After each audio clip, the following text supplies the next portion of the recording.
Hey guys, welcome back to my channel English Mantram. Well, today we are going to learn a new topic, unless and until.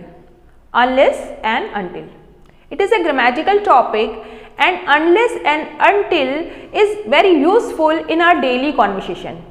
We use it as conjunction as well as preposition. But today we are going to learn unless and until as conjunction.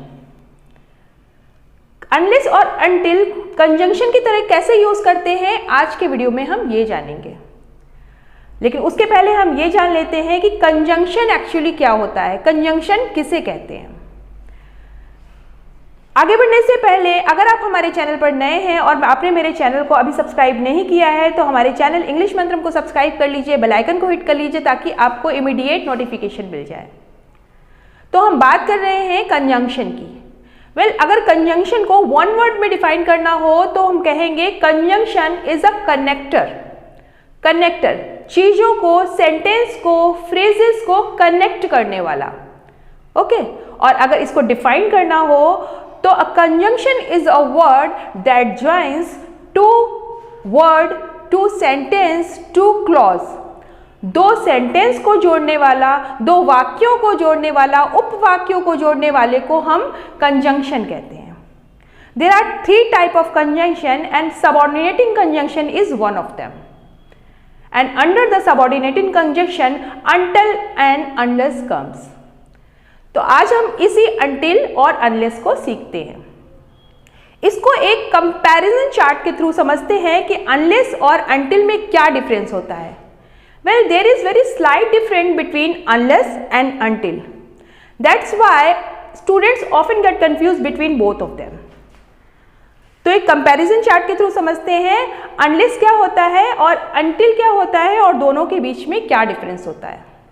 Okay unless क्या होता है? except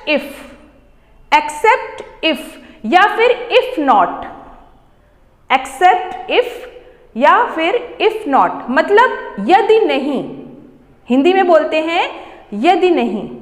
on the other hand until क्या होता है? Until time को refer करता है, up to the particular time, up to the specified time, किसी पर्टिकुलर टाइम को रिफर करता है। और इसको हिंदी में कहते हैं जब तक नहीं, जब तक नहीं। एक सिमिलैरिटी होती है दोनों में कि ये दोनों ही निगेटिव वर्ड हैं, अपने आप में ये निगेटिव वर्ड है। जब हम सेंटेंस में अनलेस या अंटिल का यूज करेंगे तो हम नॉट नहीं यूज करते हैं, क्योंकि ये अपने आप में ही एक निगेटिव वर्ड है और इसके साथ हम नॉट का यूज नहीं करते हैं। अभी मीनिंग में मैंने आपको बताया अनलेस मीन्स होता है इफ नॉट। तो जब हम इफ नॉट यूज करेंगे तब तो हम नॉट यूज करेंगे सेंटेंस में, लेकिन अगर हम उसको रिप्लेस करेंगे अनलेस से तो हम वहां पर नॉट यूज नहीं करेंगे, because unless and until both are negative in itself. Okay I hope इस चार्ट के थ्रू आपको क्लियर हो गया होगा कि अनटिल और अनलेस में क्या डिफरेंस होता है। अनलेस क्या होता है? यदि नहीं। ओके और अनटिल क्या होता है? टाइम को रिफर करता है, किसी पर्टिकुलर टाइम तक के लिए बात करता है और हिंदी में बोलते हैं जब तक नहीं। अनलेस एक प्री कंडीशन है और अनटिल टाइम की बात करता है। तो नेक्स्ट स्लाइड में हम ये देखते हैं कि इन दोनों को हम सेंटेंसेस में कैसे यूज करते हैं और इसको हम एक फ्रेज की तरह यूज करते हैं। मीन्स एक ही सेंटेंस में हम अनलेस और अनटिल दोनों को यूज करते हैं। कैसे उसको हम एक फ्रेज की तरह यूज करते हैं आगे की स्लाइड्स में हम देखेंगे। ओके तो बढ़ते हैं आगे की स्लाइड में और जानते हैं इसको सेंटेंसेस में कैसे यूज करते हैं और अनलेस और अनटिल से रिलेटेड कुछ रूल्स को भी समझते हैं। ओके कंपैरिजन चार्ट के थ्रू हमको अनटिल और अनलेस के डिफरेंट मीनिंग समझ आ गए। अब हम कुछ रूल्स समझ लेते हैं। इसको सेंटेंस में यूज करने से पहले, इनके एग्जाम्पल सेंटेंसेस की तरफ बढ़ने से पहले हम इनके कुछ रूल्स समझ लेते हैं कि अनटिल और अनलेस को यूज करने के लिए हम कौन से रूल्स फॉलो करते हैं। वीडियो के लास्ट तक बने रहिएगा क्योंकि लास्ट में हम डिस्कस करेंगे कि अनटिल और अनलेस को एक फ्रेज की तरह कैसे यूज करते हैं। मीन्स इसको एक ही सेंटेंस में दोनों टर्म को, मीन्स अनटिल और अनलेस को एक ही सेंटेंस में कैसे यूज करते हैं और कब किस वक्त यूज करते हैं, मीन्स किस कंडीशन में हम उसको एक ही सेंटेंस में यूज करते हैं। तो पहले जान लेते हैं इनके कुछ रूल्स। जब भी हम until और unless यूज करते हैं सेंटेंस में, तो जो इसका जब until और unless यूज कर लेते हैं उसके बाद वाला जो पार्ट होता है या क्लॉज होता है उसको हम हमेशा पॉजिटिव सेंटेंस में बनाते हैं, मीन्स उसमें हम नॉट यूज नहीं करते हैं, क्योंकि इसके पहले वाली स्लाइड में मैंने आपको बताया था कि ये अपने आप में निगेटिव वर्ड्स होते हैं और इनके साथ नॉट नहीं लगता है। तो जो मेन क्लॉज है उसके साथ तो हम नॉट यूज कर सकते हैं, लेकिन जैसे ही हम सेंटेंस में until या unless का यूज कर देंगे उसके बाद हम नॉट नहीं लगाएंगे, क्योंकि ये अपने आप में एक निगेटिव वर्ड है। सेकेंड वर्ड है, अगर एक सेंटेंस में 2 बार फ्यूचर का पार्ट आया है या फिर गा गी गे 2 बार आया हुआ है, तो हम unless और until यूज करने वाले पार्ट में हम सिंपल सेंटेंस से इसको बनाएंगे, मीन्स इसको हम फ्यूचर से नहीं बनाएंगे। एक एग्जाम्पल लेते हैं, जब तक तुम अपने को प्रूव नहीं करोगे या अपने को साबित नहीं करोगे वह तुम पर विश्वास नहीं करेगी। जब तक तुम अपने आप को साबित नहीं करोगे वह तुम पर विश्वास नहीं करेगी। इस सेंटेंस में आपने नोटिस किया होगा कि first part and second part दोनों में गा गी गे का यूज किया हुआ है। तो जो इसका मेन क्लॉज है उसके साथ तो हम विल या शैल यूज करेंगे अकॉर्डिंग टू सब्जेक्ट, बस जहां पर हम until और unless यूज कर लेंगे उसके बाद हम इसके साथ फ्यूचर में यूज नहीं करेंगे, मीन्स विल और शैल का यूज नहीं करेंगे, उसको सिंपल में ही बनाएंगे, सिंपल प्रेजेंट में ही बनाएंगे। एग्जाम्पल के थ्रू समझते हैं। अभी एक एग्जाम्पल लिया मैंने, जब तक तुम खुद को साबित नहीं करोगे वह तुम पर विश्वास नहीं करेगी। यहाँ पर एक प्री कंडीशन है तो हम unless का यूज करेंगे, क्योंकि यहाँ पर टाइम की बात नहीं कर रहा है, कंडीशन की बात कर रहा है, and the condition is prove करना। जब तक तुम प्रूव नहीं करोगे, खुद को साबित नहीं करोगे, तो ये एक प्री कंडीशन है, राइट। तो इसको हम ट्रांसलेट करेंगे unless का यूज करके। She will not trust you. She will not trust you unless you prove yourself. She will not trust you unless you prove yourself. जब तक तुम खुद को साबित नहीं करोगे वो तुम पर विश्वास नहीं करेगी। ओके, यहाँ पर unless का यूज किया है, एक प्री कंडीशन आई है, until का यूज नहीं किया है। एक एग्जाम्पल हम until का भी देख लेते हैं। until को हम यूज करते हैं, मैं यहीं ठहरूंगा जब तक तुम वापस ना आ जाओ। मैं यहीं ठहरूंगा जब तक तुम वापस ना आ जाओ। यहाँ पर एक टाइम डिफरेंस की बात हो रही है। सी, बहुत स्लाइट डिफरेंस है, इसलिए समझने में प्रॉब्लम होती है बच्चों को, क्योंकि यहाँ पर एक प्री कंडीशन नहीं है, यहाँ पर हम टाइम की बात कर रहे हैं, और टाइम कब तक? जब तक तुम वापस ना आ जाओ, उस समय तक। तो यहाँ पर हम टाइम लिमिट की बात कर रहे हैं, तो हम यूज करेंगे until का। until की स्पेलिंग में बच्चे काफ़ी कंफ्यूज रहते हैं। UNTIL होती है, UNTIL होती है, TILL नहीं होती है, तो हम इसको UNTIL ही लिखेंगे। तो ट्रांसलेट कर लेते हैं इस सेंटेंस को, मैं यहीं ठहरूंगा जब तक तुम वापस ना आ जाओ, या जब तक तुम वापस ना आ जाओ मैं यहीं ठहरूंगा। I'll stay here until you return. I'll stay here until you return. दोनों सेंटेंस में आपने नोटिस किया होगा कि इसके first part and second part दोनों में गा गी गे दिया हुआ है, मीन्स फ्यूचर से बनाया हुआ है।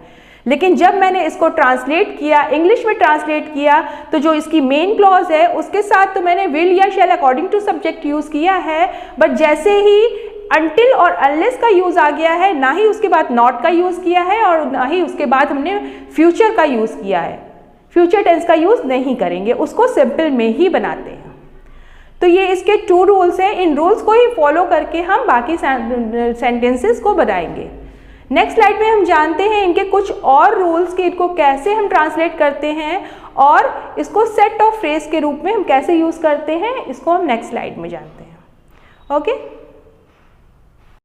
आई होप इस कंपैरिजन चार्ट और रूल्स के थ्रू आपको समझ आ गया होगा कि until और unless को कैसे यूज करते हैं और दोनों में क्या डिफरेंस होता है। ओके, तो जान लेते हैं कुछ एग्जाम्पल सेंटेंसेस के थ्रू कि हम इनको कैसे यूज करते हैं अपने सेंटेंसेस में। सबसे पहले हम unless को देखते हैं कि unless को सेंटेंसेस में कैसे यूज करते हैं। So the first example is, जब तक आप कठिन परिश्रम नहीं करेंगे आप फेल हो जाएंगे। जब तक आप कठिन परिश्रम नहीं करेंगे आप फेल हो जाएंगे। Unless you work hard, you'll fail. Unless you work hard, you'll fail.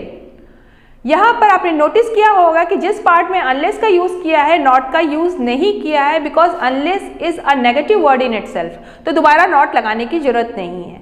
And second part में मैंने विल का यूज़ किया है क्योंकि लास्ट में गा गी गे आया है, और फर्स्ट पार्ट को मैंने सिंपल प्रेजेंट में बनाया है। तो इसी तरह से हम सारे सेंटेंसेस को बनाते हैं। सेकेंड एग्जाम्पल देखते हैं। आप प्रोग्राम में एंटर नहीं कर सकते हैं जब तक आपके पास आईडी नहीं है। आईडी मीन्स आइडेंटिफिकेशन, पहचान पत्र या परिचय पत्र। Okay, you can't enter the program unless you have ID. You can't enter the program unless you have ID. ID means identification. जब तक आपके पास आईडी नहीं है आप प्रोग्राम में एंटर नहीं कर सकते। यहां पर भी एक प्री कंडीशन है, इसलिए हमने अनलेस का यूज किया है। थर्ड एग्जाम्पल इज आप अमेरिका नहीं जा सकते हैं जब तक आपको वीज़ा नहीं मिल जाए। आप अमेरिका नहीं जा सकते हैं जब तक आपको वीज़ा नहीं मिल जाए। You can't go to America unless you get visa. You can't go to America unless you get visa.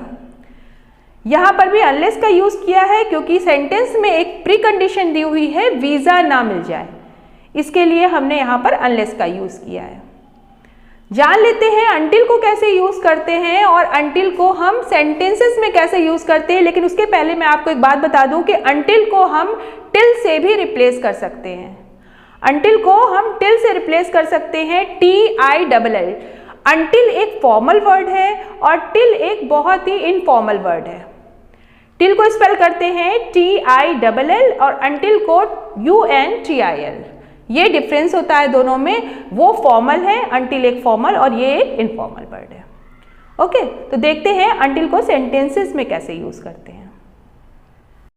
जान लेते हैं अनटिल को कैसे यूज करते हैं सेंटेंसेस में, एग्जाम्पल सेंटेंसेस के थ्रू। फर्स्ट एग्जाम्पल इज जब तक मैं आपका नाम ना बुलाऊं आप बाहर इंतजार करें, या फिर कृपया आप बाहर इंतजार करें जब तक मैं आपका नाम ना बुलाऊं। इसको अनटिल से बनाएंगे क्योंकि यहाँ पर एक टाइम लिमिट दी जा रही है कि जब तक नाम ना बुलाओ, एक टाइम है कि जिस वक्त तक नाम ना बुलाया जाए उस वक्त तक आप बाहर इंतजार करें। यहाँ पर इसलिए हम अनटिल का यूज़ करेंगे, टाइम लिमिट दी गई है। इसको ट्रांसलेट करेंगे, please wait outside until I call your name. Please wait outside until I call your name. Okay, until से सेकेंड एग्जाम्पल है, आओ कैरम खेलते हैं जब तक बारिश रुकती है। आओ कैरम खेलते हैं जब तक बारिश रुकती है। तो जब आप कहते हैं आओ कैरम खेलते हैं, इसको ट्रांसलेट करते हैं, let's play carrom until the rain stops. Let's play carrom until the rain stops. Okay, यहाँ पर भी टाइम लिमिट की बात की गई है, हम अंटिल का यूज करेंगे। ओके, थर्ड एग्जाम्पल इज जब तक तुम अपना खाना खत्म नहीं कर लो तुम बाहर नहीं जा सकती हो। जब तक तुम अपना खाना खत्म नहीं कर लो तुम बाहर नहीं जा सकती हो। You can't go out until you finish your meal. You can't go out until you finish your meal. Okay, तो ये है अनटिल से कुछ सेंटेंसेस, कुछ एग्जाम्पल सेंटेंसेस। हम इसको अनटिल को यूज़ करते हैं जब एक समय सीमा दी गई हो, जब वाक्य में किसी निश्चित समय तक के लिए बात की जा रही हो, तब हम अनटिल का यूज़ करते हैं। अनटिल और अनलेस को हम एक फ्रेज की तरह भी यूज़ करते हैं, मीन्स कुछ सेंटेंसेस में हम इनको एक साथ यूज़ करते हैं। अनटिल और अनलेस को एक साथ यूज़ करते हैं और तब यूज़ करते हैं जब समय सीमा के साथ साथ प्री कंडीशन भी दी गई हो, या फिर हम तब यूज़ करते हैं जब हम सेंटेंस के सेकंड पार्ट में ज़्यादा एम्फेसिस करते हैं, तब हम अनटिल और अनलेस का यूज़ करते हैं। एग्जाम्पल है, सिया की माँ सिया को खेलने नहीं जाने देगी जब तक वह अपना होमवर्क नहीं खत्म कर लेगी। सिया की माँ सिया को खेलने नहीं जाने देगी जब तक वह अपना होमवर्क खत्म नहीं कर लेगी। यहाँ पर सेकेंड पार्ट में मीन्स जब तक वह अपना होमवर्क नहीं खत्म कर लेगी पर ज़्यादा एम्फेसिस दिया गया है और यहाँ पर एक टाइम लिमिट भी दी गई है और एक प्री कंडीशन भी दी गई है कि उस टाइम तक जब तक वो अपना होमवर्क ना फिनिश कर ले, और प्री कंडीशन है कि उसको अपना होमवर्क फिनिश करना है। तो यहाँ पर दोनों बात की गई है, तो यहाँ पर हम पूरा फ्रेज यूज़ करेंगे अनटिल और अनलेस का, दोनों को यूज़ करके सेंटेंस को ट्रांसलेट करेंगे। तो इसको ट्रांसलेट करेंगे, Siya's mother will not allow her to play, Siya's mother will not allow her to play until and unless she finish her homework, until and unless she finish her homework। इस तरह से हम phrase का use करते हैं, means दोनों को एक साथ, जब भी हम प्रीकंडीशन और टाइम लिमिट की बात एक साथ करते हैं और सेकंड पार्ट में एम्फेसिस करके बात करते हैं, तब हम इसको एक फ्रेज की तरह यूज़ करते हैं, मीन्स एक ही सेंटेंस में अनलेस और अनटिल्स का यूज़ करते हैं। आई होप आज का ये टॉपिक अनटिल और अनलेस से रिलेटेड आपको समझ आ गया होगा। फिर भी अगर आपको कोई क्वेरी है इस टॉपिक से रिलेटेड तो आप कमेंट बॉक्स में कमेंट कर सकते हैं। अगर आपको ये वीडियो अच्छा लगा हो तो वीडियो को लाइक करिए, हमारे चैनल इंग्लिश मंत्रम को सब्सक्राइब करिए, बेल आइकन को हिट करिए ताकि इमीडिएट नोटिफिकेशन आप तक तुरंत आ जाए। I want to say thanks to Unitech computers for their technical support. Thank you.